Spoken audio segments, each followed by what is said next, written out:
Olá pessoal, aqui é Elson Azevedo e hoje nós temos mais um episódio do Mente Zen Podcast, o seu desfragmentador de discos. Tudo bem, Verinha? Tudo bem? Hoje nós temos uma convidada super especial, a Tânia Plens. A Tânia é psicóloga da Clínica Goya, ela é mestre em Medicina Translacional pela Unifesp, Departamento de Fisiologia, e é uma grande parceira de trabalho também, psicóloga do ambulatório Conversas de Vida, de prevenção de suicídio da Unifesp. Tudo bem, Tânia? Tudo bem, Elson, Vera. É um prazer estar aqui com vocês, né? Sempre. É muito bom porque a gente convidou algumas vezes. Essa mulher tarefada, cheia de compromissos. Mas que bom que você pôde vir. E para a gente trocar uma ideia, a gente continuar os nossos bate-papos sobre temas importantes em saúde mental e com esse olhar que eu acho que é muito influenciado por você, viu, Verinha? O Mente Zen é a sua cara, assim, de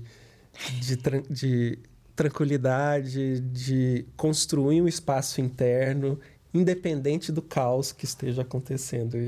Hoje então vai ser diferente, né? Porque eu tô com um novo visual, né? Então eu cortei o cabelo, então vai ser mais leve o bate-papo. E aí, Tânia, hoje eu pensei da gente conversar. A gente recebe muitas perguntas assim de pessoas que falam, poxa, mas como é que eu sei que o que eu estou sofrendo precisa de uma avaliação médica, uma avaliação psicológica?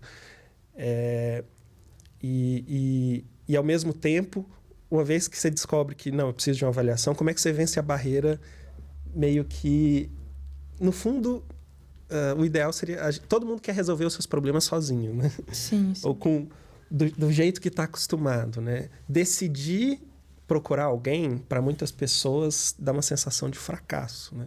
Poxa... Retomando um pouquinho, nem todo mundo quer resolver os problemas, né? É verdade. Vamos lá, mas assim, algumas pessoas acabam entrando numa zona de conforto, né? Mas vamos lá para um outro sentido. As pessoas percebem, né? As pessoas vão notando o sofrimento, o aumento do sofrimento, quando entra numa fase mais aguda também, né? E assim, vai tendo sinais muito claros. Uhum. Importante também a gente pensar, né, quando a gente pensa em rede de apoio das pessoas próximas, são pessoas que podem dar um toque, que falam, olha, esse seu comportamento, eu tô te achando mais, né, deprimido, o que está acontecendo? Então... Eu acho que esse é um ponto super importante, né, porque... e é difícil, eu tô falando por mim mesmo, né? Uhum. A minha primeira reação quando alguém próximo fala isso é eu negar. Tô achando que você tá meio assim. A Verinha fala, você tá meio irritada. Eu falo, que irritado o quê, Verinha? Quem tá irritado aqui? Mas é isso, né? As pessoas que são mais próximas e as pessoas que nos amam, elas têm um olhar privilegiado, né? E óbvio que elas podem cometer equívoco, mas ainda que você negue na hora... pense a respeito, né? Porque é uma opinião que pode ajudar muito você buscar ajuda o quanto antes. É importante olhar até as críticas, né? Assim, não pensando de uma forma negativa, né?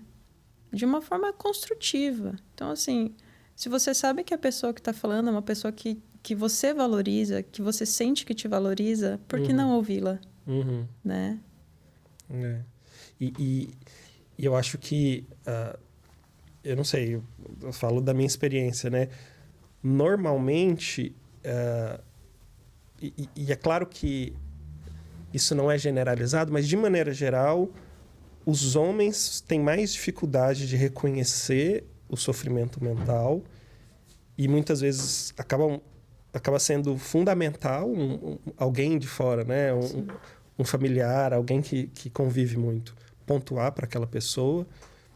E ao mesmo tempo, as mulheres, elas costumam ter uma percepção um pouco maior, né?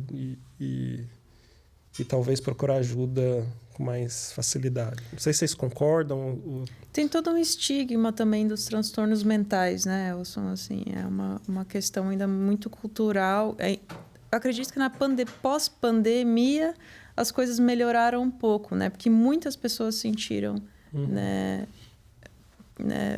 dificuldades, enfim, questões todo mundo no meio do caos, né? Todo mundo no meio do mudou caos. Mudou a rotina, as pessoas com medo de morrer, pessoas próximas adoecendo, pessoas morrendo, vivendo luto. Sim. E no meio disso tem que pagar as contas, né? Tem que criar os filhos, tem que cuidar da casa.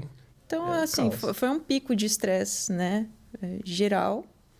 E entre outras coisas, e entre outros fatores que também puderam desencadear transtornos mentais ou agravar transtornos já pré-existentes, né? Então, acredito que como teve esse aumento, né, de casos e tudo mais, as pessoas começaram a, entre aspas, valorizar um pouquinho mais, ou entender melhor, talvez seja a palavra mais específica, entender melhor, né, os transtornos mentais, enfim. Ter um olhar diferente, menos preconceituoso, eu diria, assim, em relação a isso, né? Porque, e até você falou dos homens, né? Os homens têm mais dificuldade, de fato. E também tem uma questão que é o seguinte, como é que eu posso dizer? Além dessa questão cultural mesmo, como a doutora Elson mencionou, parece que o homem, né, teoricamente como provedor, como porto seguro da família, ele tem que passar sempre essa imagem, né, de segurança. Ele carrega, às vezes, uma responsabilidade sobre as coisas que ele tem que fazer, sobre a família. Então, pode, né, parecer que é um sinal de fraqueza dizer que não está bem, que precisa de ajuda. E aí, um pouco até do que a gente veio conversando, quando a gente vê alguém, né, às vezes que a gente admira muito, se colocar nesse lugar de vulnerabilidade, então ficar doente de alguma forma é algo que permeia a vida de todos nós. A gente não... impacta, né? Não tem gerência sobre isso. Pode ser uma doença física, que às vezes você vai perceber, ou pode ser uma questão mental que às vezes está disfarçada por conta desse medo, do que vão pensar de mim, de demonstrar uma fraqueza, quando na realidade existe, né, essa muita força. E é o que a gente vê nos pacientes da clínica, nos casos, por exemplo, né, de depressão, não são pessoas fracas. O perfil, quando a gente olha para a história dessas pessoas, elas, na grande maioria das vezes, homens ou mulheres, eram aquelas que sustentavam todo mundo, assim, do ponto de vista até psicológico, que animavam. Não, e muitas vezes continuam sustentando. Às vezes as pessoas... Mas eu tô mal e o povo já continua vindo atrás de mim para desabafar os problemas. Exatamente. E isso é uma coisa que eu vejo muito, assim, as pessoas sofrendo com depressão e se sentindo fracas. Eu fico pensando, né? Dá vontade de falar e às vezes eu falo. Se as outras pessoas soubessem o quanto é difícil continuar tocando a vida ou continuar vivo, deprimido, na verdade você seria admirado tanto que você é forte, né? Porque precisa de muita força para tocar o barco e continuar deprimido, né? E é esse momento, eu acredito, né, pós-pandêmico, que as pessoas estão começando a tomar uma maior consciência, né, do que é o sofrimento emocional. Eu concordo. Eu acho que, no fundo, assim, criou... Porque foi um período de estresse e, de certa forma, tem um motivo para esse estresse. Mas, ao mesmo tempo, isso cria uma cilada para mim, na minha cabeça, porque, assim, muitas vezes a doença mental pode não ter um sentido... Pode não ter um motivo externo, uma causa externa. Pode não ter uma pandemia, pode estar tudo bem. E é um problema de saúde. Como é um problema de saúde, vai lá e acontece, né? E eu acho que essa é uma dificuldade, porque às vezes quando a pessoa tem um problema de saúde e ela vê uma causa que todo mundo reconhece, então, nossa, teve a pandemia, perdeu o pai, olha, por isso que está deprimida. Então, parece que isso é aceitável, isso tudo bem. Agora, uma depressão, quando não tem causa externa perceptível, isso é mais difícil de aceitar. Mas é a mesma coisa, é um problema de saúde. Coisa, né?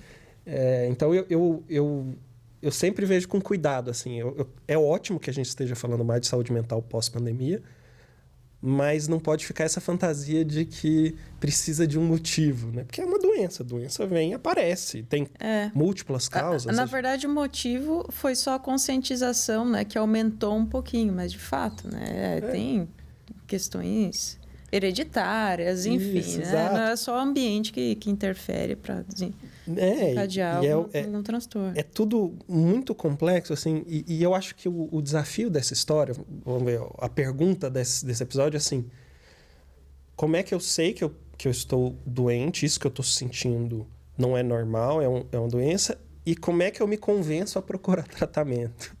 Como é que eu aceito? A gente tem que ser bem realista que eu acho que tem alguns desafios do nosso próprio funcionamento mental que atrapalham. Não sei se vocês concordam. Tá? Que é o seguinte. Eu não me identifico 100% com o meu joelho. Eu não sou meu joelho não é quem eu sou. Então, se eu machuquei o joelho, eu falo, meu joelho está machucado, deixa eu procurar ajuda. É um pouco mais fácil. Agora, nós temos muito o nosso senso de identidade ligado ao que está passando na nossa mente. Então, eu sinto que eu sou aquilo que está na minha mente, né? Isso é minha identidade. Meu funcionamento mental é quem eu sou. E quando a doença está no funcionamento mental, é difícil separar o que é quem eu sou do que é algo que está doente.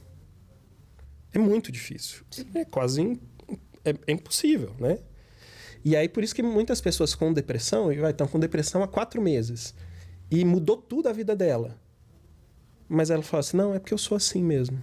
Mas como você é assim? Há 5 meses você era assim? Não. Então, como é que você é assim? Porque a nossa mente, a gente tem a sensação que a nossa mente é quem nós somos. E tem outra coisa que a nossa mente faz, ela tenta dar coerência para tudo. Ela tenta juntar os pedaços do que passa na nossa cabeça e contar uma história coesa. Então, eu comecei a ficar deprimido, pode ser que a minha mente junte essa história e fale assim, não, é assim que eu sou mesmo, a minha identidade é essa, vamos embora. Ainda mais em casos já bem cronificados, né? Casos... Não, quando é caso de muitos anos, aí isso fatalmente acontece. Mas quando você está... Em pouco tempo também isso acontece. E aí demora para a pessoa falar assim, então, isso aqui, na verdade, é uma coisa que não está funcionando, né? Acho que há esse tempo de demora para qualquer problema de saúde. Então, começa a doer, você fala, não, começa a doer o joelho depois do futebol, se bem que eu não jogo futebol há algum tempo, que eu estou aposentado. Aí fala assim, não, isso aqui vai passar, não é nada. Aí vai jogar de novo, aí dói de novo, dói de novo. Então, tem um tempo de convencimento de que tem alguma coisa errada. Mas para saúde mental, na minha percepção, o tempo de convencimento é muito maior. Porque a gente considera aquele novo funcionamento como a nossa identidade. Né? Não sei se faz sentido, Varinha, o que você acha? Sim, é uma super identificação, né? Então, você não tem a separação do ser e estar. E aí é interessante de lembrar algumas escalas, né? Psicométricas para avaliar a depressão, que ela pergunta, então, assim, do passado. Então, o que te interessava, o que te fazia feliz e como é que você se vê agora diante dessa mesma situação, né? Então, é essa mudança interna, então não consigo mais ver graça nisso que para mim, por exemplo, era tão importante. Então, algo mudou.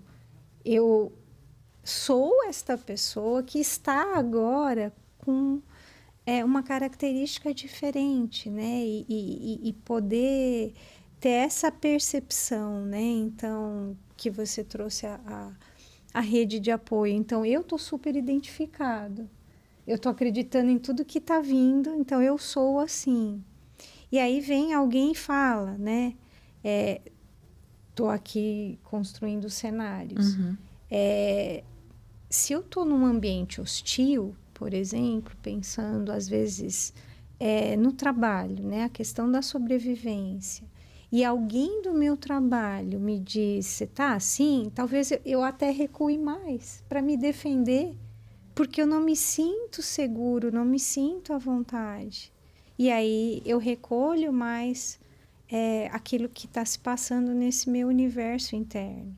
Se é alguém mais próximo, talvez eu possa abrir essa janela de oportunidade. Será que vou me perceber melhor? Ou vou marcar consulta com o Dr. Elson para ver se o que eu estou sentindo faz parte, são os altos e baixos da vida que todo mundo tem, ou está um pouquinho já mais do que deveria estar. Ou vou passar com a Tânia, né? Então, vou marcar uma consulta, faz tempo que eu não faço terapia, então vou marcar com você para você me ouvir. E aí um especialista poder trazer esse olhar para diferenciar até que ponto é tristeza, melancolia, até que ponto, então, a gente está já dentro de um processo de doença.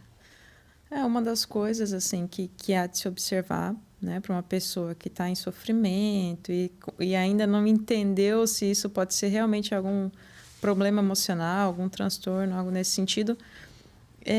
É ver a persistência também, né, disso, né? Há quanto tempo você está assim? Quanto tempo a sua rotina tá diferente, né? Você está com dificuldade nisso, dificuldade naquilo, né? Quanto isso está se estendendo já? Né? Isso é um detalhe muito importante de se observar, né? Porque existem sofrimentos pontuais que todos nós passamos, né? E alguns sofrimentos pontuais podem durar até um pouco, né? Sei lá, todos têm seu prazo de né? Por exemplo, o Galo perde. Eu fico uns 2 semanas de mau humor, né? Mas não é depressão, né? A sorte é que o Galo perde pouco, né, Diego? Aí eu não tenho esse problema. Mas é isso, né? Quando você tocou num ponto-chave, Tânia, a persistência desse... A persistência, né? Digamos assim, até a persistência ao longo do tempo, em termos de dias, semanas, várias semanas, mas a persistência dentro do mesmo dia. A maior parte do tempo você está assim. Você percebe, você começa a notar também que atividades que te davam prazer anteriormente não te dão mais, né? Algo que você gostava de fazer, de repente você está sem vontade, assim, falando mais de um estado deprimido, né? Sim.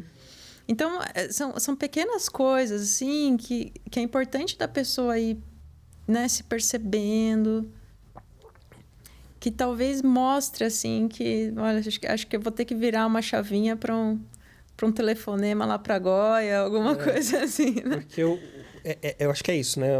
A depressão e problemas de saúde, elas tem algumas coisas da vida que todo mundo tem. Por exemplo, na depressão tem tristeza? Tem. Mas tristeza não é depressão. Sim. Né? Tristeza pode ser um dos sintomas de depressão, mas na depressão há uma gama de outras coisas acontecendo e é uma experiência muito diferente, assim, de sofrer e de uma sensação quase que de incapacidade de sair daquele estado, né? Aí, falando da depressão, normalmente a gente divide a depressão em 3 grupos de sintomas, né? Os sintomas mais emocionais, né? As emoções que vêm na depressão. E aí é isso, a tristeza, irritabilidade que vem muito, pode vir muita ansiedade junto com a depressão. Então, desesperança. Isso, a desesperança, né? Desespero, né? Essa carga de coisas negativas, mas predominantemente a tristeza e a irritabilidade são os mais comuns, né? Aí tem os sintomas do jeito que o pensamento está, né? Como é que seu pensamento está funcionando e quais pensamentos ficam na sua cabeça. Então, o pensamento fica lerdo, a concentração fica péssima, a atenção fica péssima, a memória fica péssima.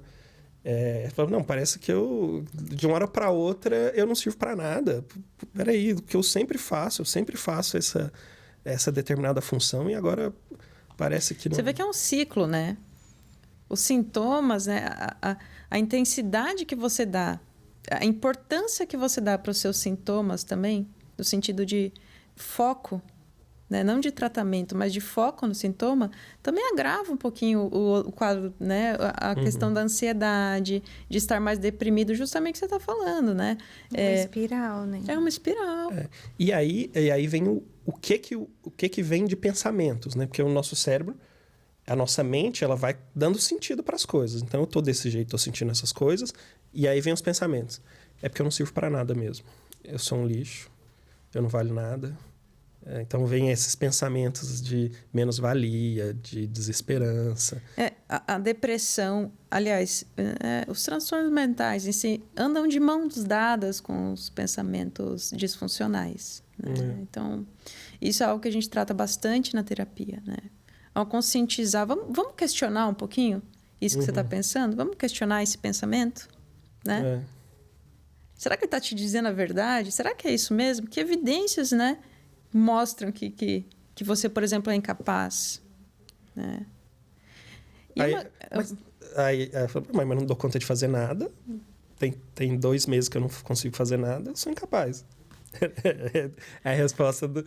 É sempre, mas assim, de fato, né? Você está passando por um período que tem mais dificuldade, enfim, né? Mas também você já está aqui em tratamento, né? E você não é incapaz. A pessoa depressiva, né, entre outros transtornos, tem o costume não, a tendência, né, de olhar... Enfim, daqui a pouco acho que a gente já chega nesse assunto, mas assim, de olhar sempre ao pior, né? Então, o passado pode ter sido bom, mas também é ruim. O presente é péssimo. E o futuro nem se fala, né? O futuro... Pessimismo, assim, pessimismo e até, assim, para muitas pessoas, uma tendência a ver catástrofe em tudo, né? Não, catástrofe, assim, tudo vai dar errado. Né? Isso é o jeito que o pensamento funciona, né? Então, a gente falou das emoções na depressão, do pensamento, e aí tem outra parte na depressão que é muito intensa e às vezes as pessoas não se dão conta, que é a parte física. Sim. Então, tem um monte de alteração metabólica, hormonal da depressão, inflamatória, que é quase como se você tivesse com, sei lá, uma infecção, uma pequena infecção o tempo inteiro. Então, dá dor no corpo, fraqueza, falta de energia, reduz o apetite, por todo esse desconforto mental, físico, atrapalha o sono, né? Então, às vezes... especialmente homens que têm, em média, têm menos percepção das suas próprias emoções do que as mulheres. E tem algumas culturas também que têm uma dificuldade de trabalhar com as emoções. Esses sintomas físicos ficam sendo a maior parte da depressão, né? E aí é aquela como se você estivesse nos primeiros dias de uma gripe, sabe? Quando você vai ficar gripado, mas ainda não começou a tosse, mas você tá ruim, dor no corpo, mal-estar, irritado, meio mal. Aí, para essa pessoa, a depressão é desse jeito. Só que aí a gripe não vem, a tosse não vem nada. Passa 1 mês, 2 meses e você continua daquele jeito. E a pessoa que está em depressão, sem tratamento, né? Sem um diagnóstico, assim, né?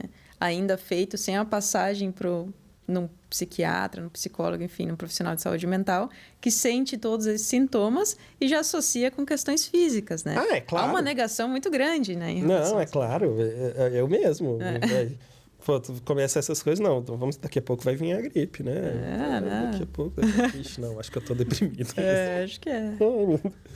É assim. E tudo bem, né? Porque, assim, não tem uma bola de cristal, né? Não, sim.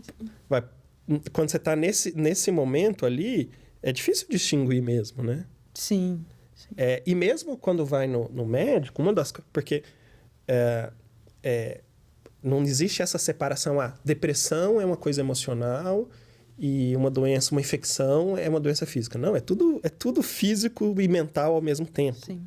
A própria infecção, a pneumonia vai ter consequências emocionais, a depressão tem coisas físicas, então é tudo misturado. Então, um dos trabalhos que eventualmente o médico vai fazer quando conversa com alguém que está com quadro clínico de depressão é considerar: existe alguma possibilidade de ter alguma coisa física influenciando, né?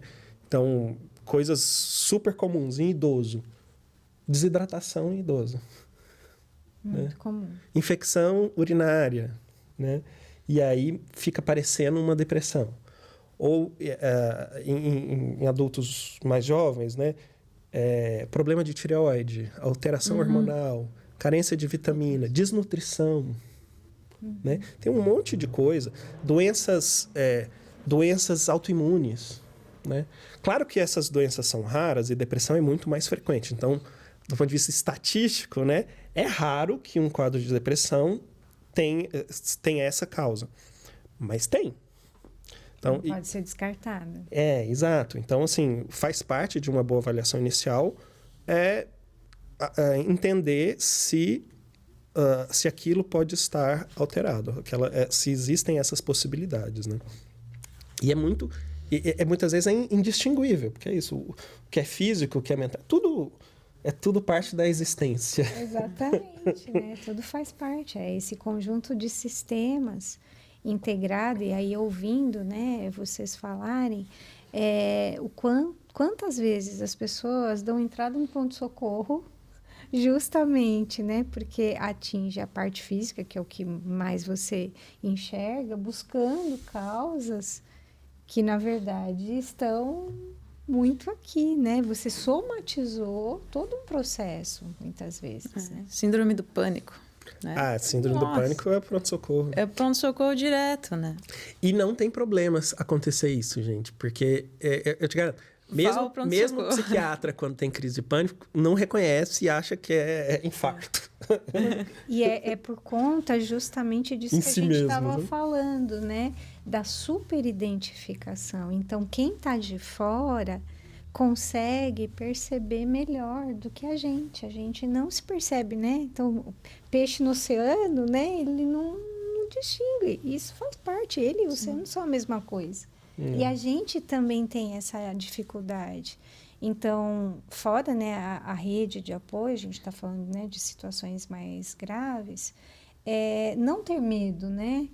De procurar o especialista, né? De procurar o médico, de procurar, por exemplo, o psicólogo, para que alguém, não só que é de fora, mas com essa expertise, possa, na verdade, né, fazer uma orientação, a detecção correta, porque logo no começo tudo é mais fácil, né? Do que ficar, vou ver se passa, né? Vou esperar mais um pouco. E ainda acho que haja uma resistência, assim, nesse sentido. Se a pessoa procura um clínico, assim, isso é importante. Se você procura um clínico por algum motivo mais físico, assim, mas você está no momento que você se percebe, porque a gente se percebe, né? Quando você está com uma irritabilidade maior, né? Quando você está com o humor mais deprimido, assim. Conversa com o médico, ainda que seja um clínico geral, né? Abre isso. Né? Ele está ali para te ouvir. Ele pode fazer um encaminhamento adequado também. Né? Eu acho que esse é um ponto fundamental, porque às vezes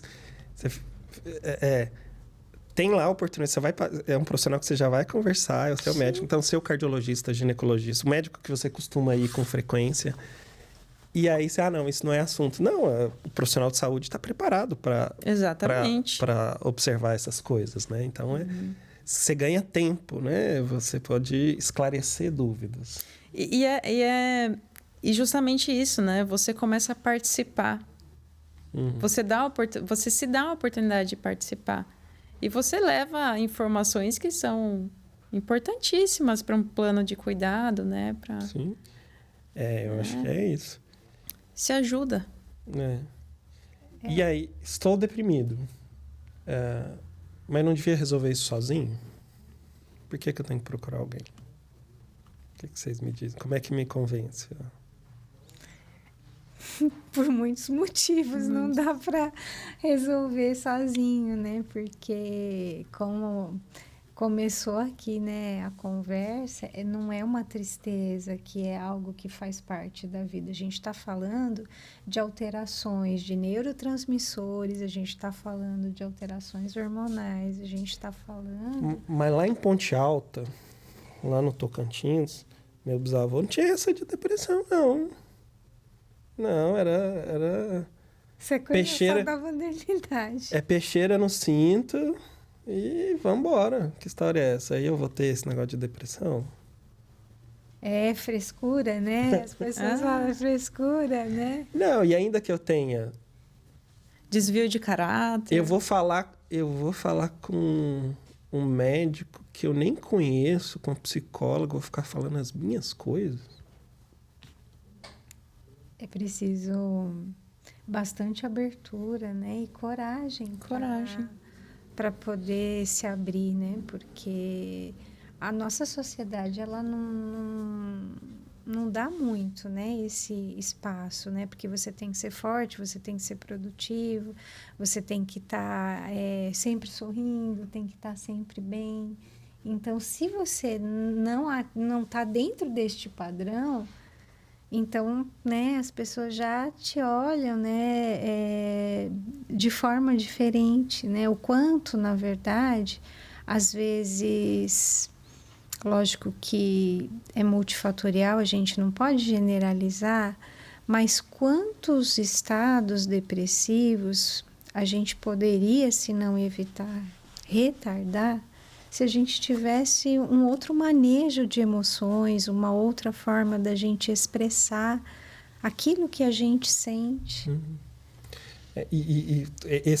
Esse exemplo que eu dei de fala, né, um pouco preconceituosa com os tratamentos... Assim, não precisa ser só lá de Goiás, não, né? A gente vê aqui em São Paulo. Eu tô falando da minha história, né? Abraço pro pessoal de Ponte Alta, do Tocantins. o portal do Jalapão. O Jalapão é o paraíso brasileiro, né? Com dunas e lagoas maravilhosas. Eu sou apaixonado. Mas é que essas falas preconceituosas, muitas vezes eu digo assim, o local para você falar essas coisas que você tem super vergonha e você acha que você deveria resolver sozinho, não gostaria de falar com ninguém. O local é com um profissional, que é aquela conversa sigilosa, o cara que não vai fazer julgamento moral, né? Não, tá ali só para cuidar do seu problema de saúde. E você pode falar a besteira que for, o que você acha que é a maior estupidez do mundo, que ali é sigiloso. O profissional tá lá para construir o melhor possível, o melhor caminho para a sua recuperação. Então, e eu falo isso como paciente também, assim, as conversas que é possível ter com um profissional que está cuidando de você, um profissional que você não vai ter uma relação, a sua relação é ali, para o tratamento, com sigilo e com confiança, são conversas que você não pode ter com mais ninguém. Sim. Nem com as suas pessoas mais íntimas, porque tem coisas que são só pessoais, só suas. E essas coisas que são só suas vão continuar só suas com o profissional, porque ali a conversa é sua, é sigilosa, é isso. Né? É o momento do paciente, né? É o momento de quem procura. Eu às vezes falo isso nas minhas consultas, né? Esse é o momento seu. Né? Eu estou aqui com você, é o momento seu. Aí, às vezes, o paciente fala, você vai achar que é besteira o que eu estou falando. Não é besteira, né? É o seu sofrimento, é a sua dor, é a sua história. Isso não é besteira, né? De forma alguma. Então, assim, a importância da pessoa que procura também entender que a gente está aqui, claro, para traçar um tratamento, enfim, para utilizar as nossas técnicas, a nossa expertise, enfim. Mas, assim, também para acolher aquilo. Né? Para estar junto. Né? Para ele ter um apoio nesse sentido. Né? Então, assim... é besteira. Não existe besteira. Não tem besteira. Né? Que nem a gente escutava na escola. Não tem pergunta boba. Toda pergunta é importante. Então, assim, nada do que você falar é besteira. E, aliás, muitas coisas do que as pessoas falam achando que é besteira, dão um start para o profissional. Né? Porque, às vezes, não é nem exatamente sobre o que a pessoa está descrevendo, mas, assim, por que ela está falando isso? Por que ela está falando desse jeito? Né? Por que isso tem um impacto tão grande nela? Então, assim, é hora de se expor. E é um local seguro. Né? Seguro. É um local... Sim. Eu, na minha experiência de paciente em terapia, assim, é um local que você pode desenvolver reflexões sobre a sua experiência, sobre você mesmo, que é impossível ter de outra forma. Impossível. Porque qualquer pessoa mais próxima tem a tendência, e é natural que tenha, porque as pessoas que estão no nosso cotidiano, elas têm outros objetivos, né, na relação.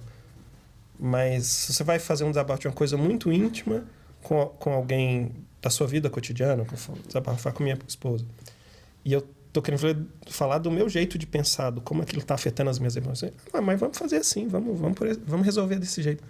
Mas ali a coisa não é resolver a situação em si, é que aquilo está fazendo sofrer e é sobre esse sofrimento que eu quero falar. Além de que as pessoas próximas, às vezes, acham que nos conhecem, né? Assim, de forma elas podem conhecer, mas o que está dentro do seu íntimo, só você sabe. Isso é seu. Né? Então, assim, às vezes você abre né, abre alguma coisa, se abre em alguma coisa que está te afetando, ou do seu sentimento para alguém, e a pessoa já traça, mas então você faz desse jeito porque você tem feito desse, porque... Ou desvalida, né?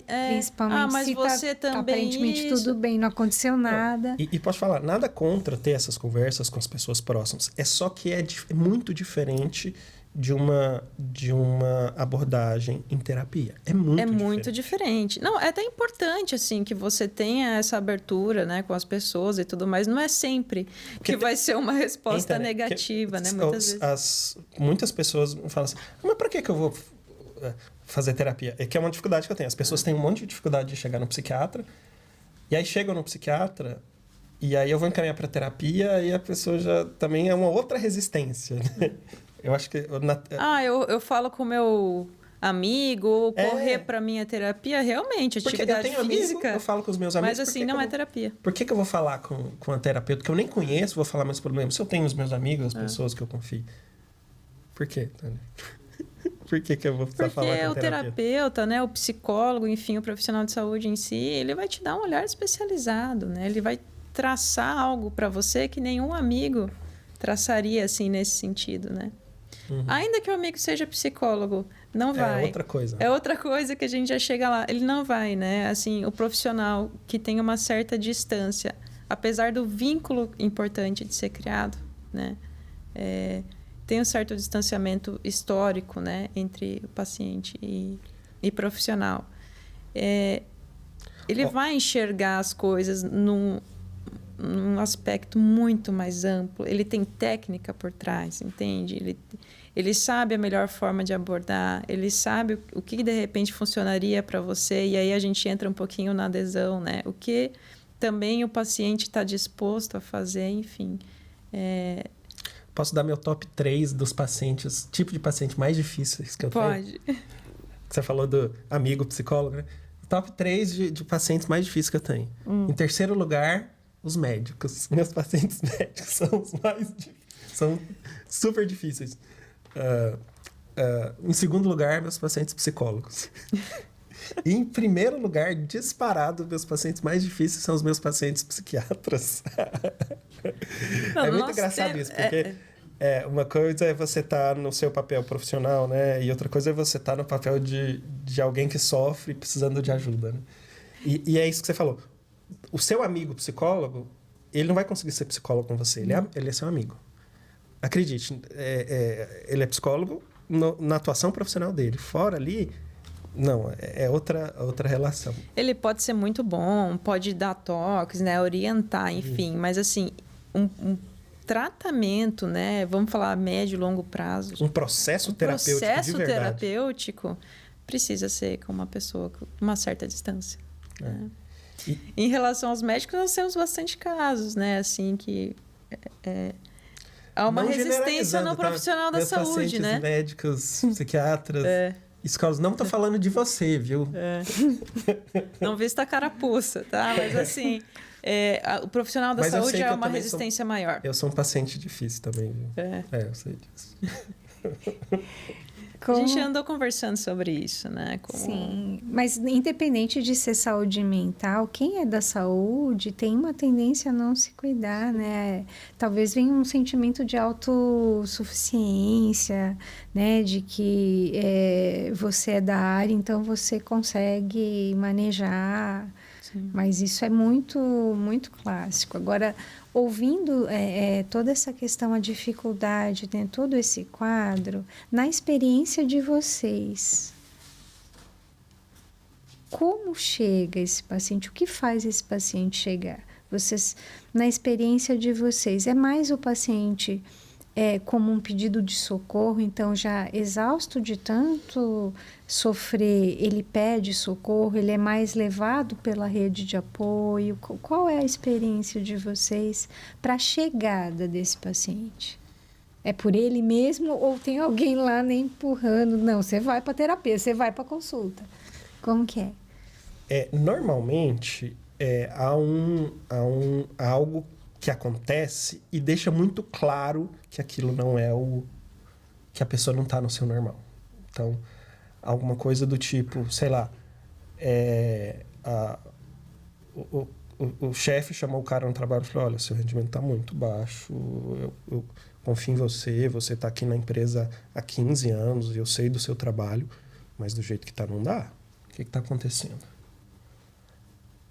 Aí o cara é obrigado a falar: putz, tô lascado, o que será que está acontecendo? Vou ter que procurar ajuda.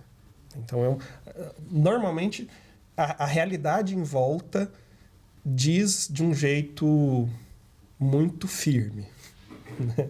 E aí a pessoa procura ajuda. Não sei... Não, acontece muito, né? A pessoa, ela vê que a sua capacidade funcional, também operacional, né?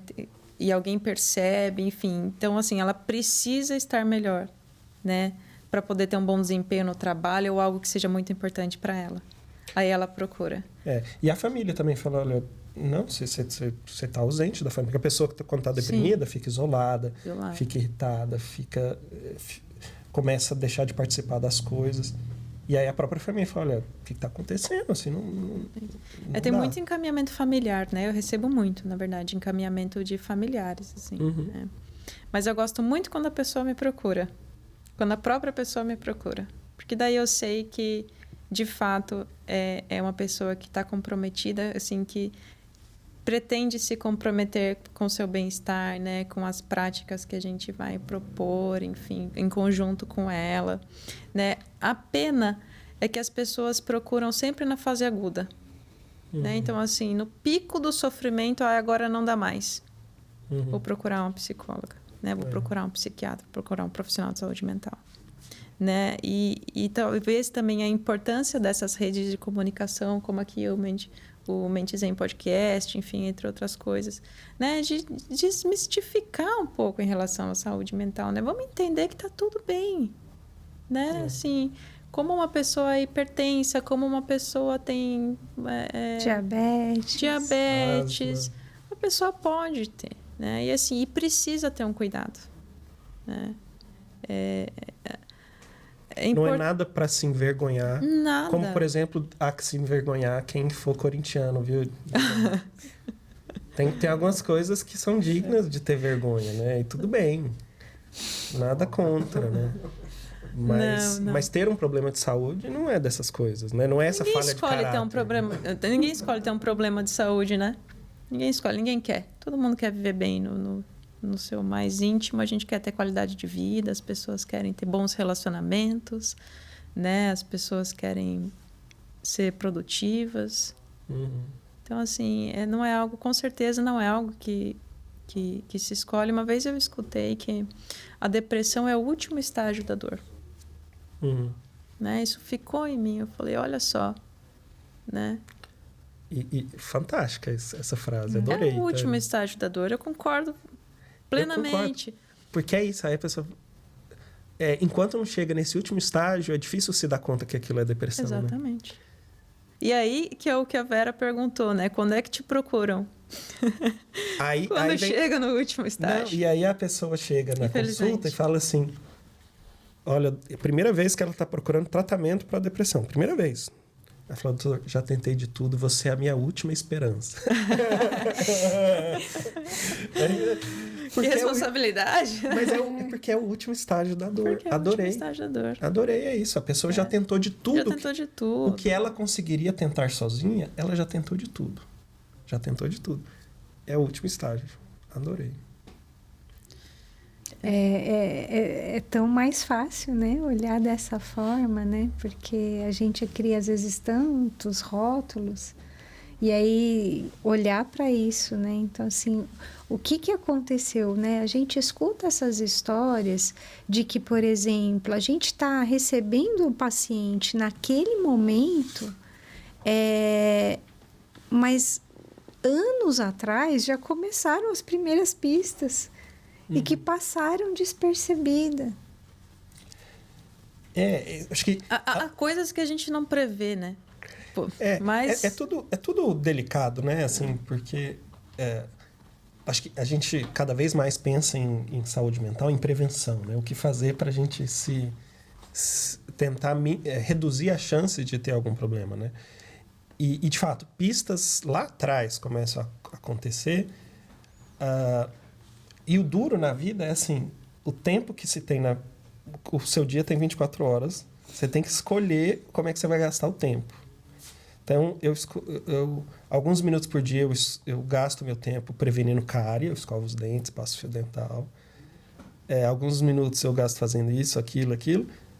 E onde é que você vai alocar o seu tempo? Né? E muito provavelmente, se você tivesse feito ações de prevenção, provavelmente teria reduzido a chance de ter depressão mesmo, talvez não tivesse. Né?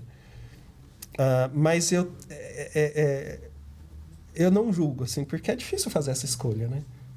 Como é que você vai gastar o tempo? Se agora tá tudo bem, como é que você vai deixar de brincar com o seu filho? Porque o tempo é limitado. Aí você tá lá na sua escolha de brincar com seu filho ou fazer alguma coisa de prevenção de saúde mental. Mas ver como...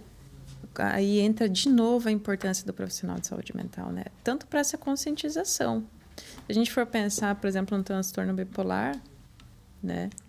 52% das pessoas com transtorno bipolar não aderem bem ao tratamento. Ou simplesmente não aderem ao tratamento. Porque eles têm um episódio de mania em que tudo fica bem, né? Aquela euforia, tudo tá maravilhoso, enfim. E que é um quadro que faz parte da doença e ali eles abandonam. Não, eu tô bem. Né? E aí, qual que é a importância do psiquiatra, do psicólogo? Vamos nos conscientizar desse diagnóstico, né? Como isso funciona? Realmente pode acontecer de ter esses momentos e tudo mais, mas a gente precisa manter tanto a medicação, tanto as questões de orientações de estilo de vida, enfim, aí vai ser muito personalizado para cada paciente, e sua demanda e sua realidade, né? Mas, assim, a importância de manter o tratamento até para evitar novas crises, né? Assim, ou para quando a crise chegar, você está mais preparado, mais estruturado. Exatamente, eu acho que esse é um ponto. E a gente está falando de prevenção antes da depressão acontecer, eu estava falando, e você falou do momento seguinte, que é assim, ok. Pulei uma etapa, tive depressão. Não, foi ótimo. Tive depressão, tive um episódio de um problema de saúde mental, melhorei, saí da crise. Como é que eu faço para prevenir de não ter uma nova crise? Né? Aí, vamos dizer assim, a pessoa que nunca teve nada, o esforço de prevenção...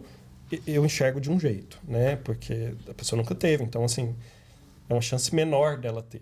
Agora, a pessoa que já teve, aí a prevenção, os esforços de prevenção, eles precisam acontecer e fazem parte do tratamento. Exatamente. No começo, depois que a crise passou, os esforços de prevenção, às vezes no primeiro ano depois que a crise passou, eles são muito parecidos com o período do tratamento. Então, muitas vezes implica continuar o medicamento que fez sair a crise, continuar a terapia. Agora, passado esse primeiro ano, exceto a terapia vai ter um potencial de prevenção muito importante e muitas vezes tem indicação de continuar por mais tempo. Mas os esforços de prevenção não são muito diferentes dos esforços de um hábito de vida saudável, né? Atividade física, alimentação com poucos alimentos ultraprocessados, processados. Alimentos inflamatórios, né? Pró-oxidantes. Meditação, práticas de meditação. Relações, ampliar o leque de relações saudáveis. Ter um espaço na sua vida para coisas que te nutrem, para que te fazem bem. Né? Equilíbrio, trabalho, lazer. E quando a gente chega para o paciente e fala, olha, você precisa fazer pelo menos 3 vezes por semana o exercício aeróbio, você precisa comer, né? Vamos mudar esse estilo de vida, então você precisa fazer isso, aquilo. Ele fala, doutor, mas eu sei de tudo isso. Exatamente. Mas é isso, assim, no fundo, acho que é uma discussão porque a vida é difícil mesmo, o tempo é limitado e a gente precisa fazer escolhas, e a única pessoa capaz de fazer escolha é a própria pessoa, eu mesmo. Eu mesmo faço a minha escolha e eu estou me devendo atividade física, por exemplo, né? Então, assim, é difícil para burro, né? Cada um, o que eu acho mais importante, assim, que essas informações estejam compartilhadas, né? Sim. Porque a gente sabe de um monte de coisa que é boa para a saúde, não quer dizer que eu sou obrigado a fazer, e não quer dizer que eu preciso ser penalizado por não estar fazendo, né? Eu só preciso saber que... Ótimo, a consciência é o primeiro passo. Eu preciso estar com uma escolha informada. Eu falo, putz, não estou fazendo, droga. Eu sei que isso me traz um custo. Aí eu vou pagar a conta um dia. Nesse sentido, né, como diz a professora Lucilena Galvão, a vida é pedagógica. E aí o que não vai pelo amor, né, então eu vou... para me cuidar, às vezes vem pela dor, né? Porque aí é quando, no último estágio da dor, as coisas acontecem. E muitas vezes o papel do profissional é isso, né? E desmistificar isso, né? Porque às vezes a gente fica muito preso na culpa por não estar fazendo as coisas, né? Uhum. Mas não, vamos lá, como é que tá a vida agora? Vamos... O que é possível para você, né? Acho que a gente falou junto. O que é possível para você? Porque às vezes a gente também vai para o paciente com um monte de técnica que você viu no paper e tal. Isso funciona. 2 horas de meditação diária com a Verinha previne todos os problemas de saúde do universo. Para todos nós, mas não é real. Aliás, viu, Elson, botar uma foto da Verinha na geladeira também ajuda muito. Eu tenho me controlado muito mais.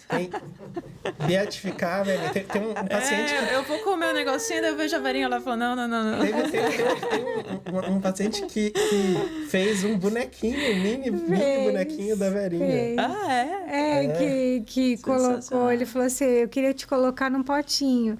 E achei muito engraçado, porque pessoas diferentes na universidade, eu já tinha ouvido isso, né? Falei, que engraçado, né? Diferentes pessoas que não se conhecem falam, né? Isso.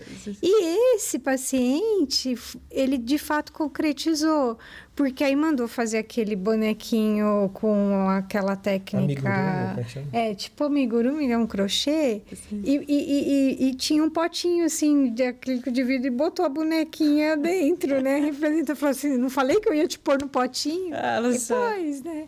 Mas não, assim, o que é o ideal e o que é possível. E esse possível, que pode ser bem menos do que o ideal... já pode fazer muita diferença. Muita diferença. É aquilo, né? Às vezes a gente chega com muita técnica, com muitas possibilidades. E assim, mas o que faz sentido para você, né?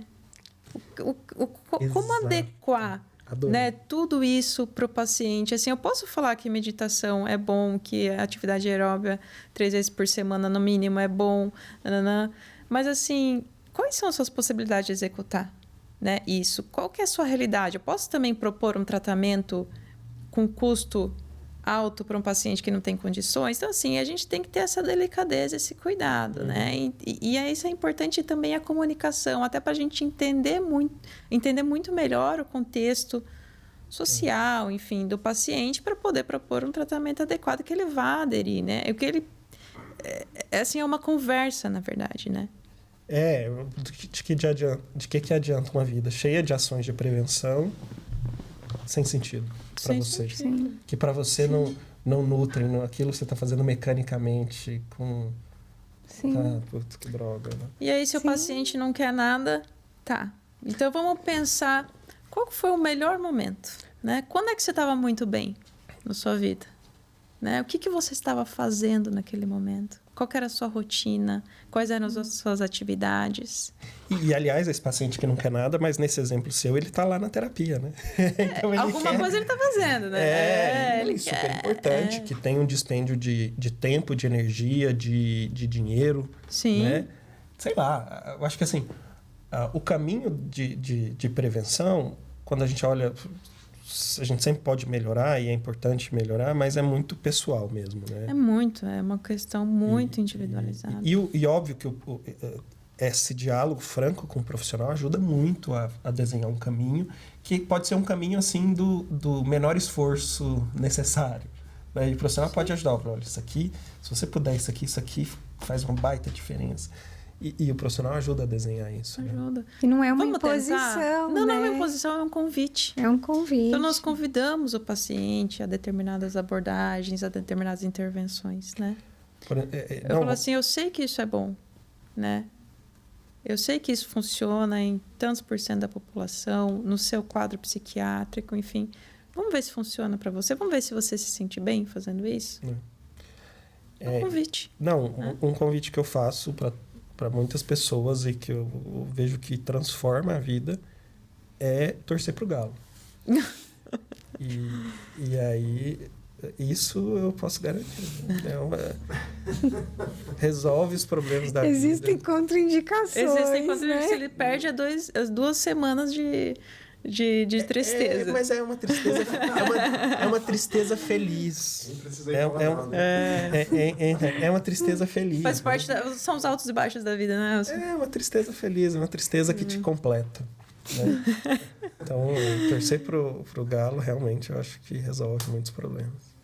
É ter essa sensibilidade, né, de poder perceber que dentro de todo o cardápio de possibilidades que você pode convidar, para algumas pessoas vão fazer mais sentido algumas coisas primeiro, às vezes aquilo que neste momento não é possível ou não faz sentido, pode ser que ao longo do processo se modifique, né? Porque a única coisa que a gente sabe é que tudo muda, né? Uhum.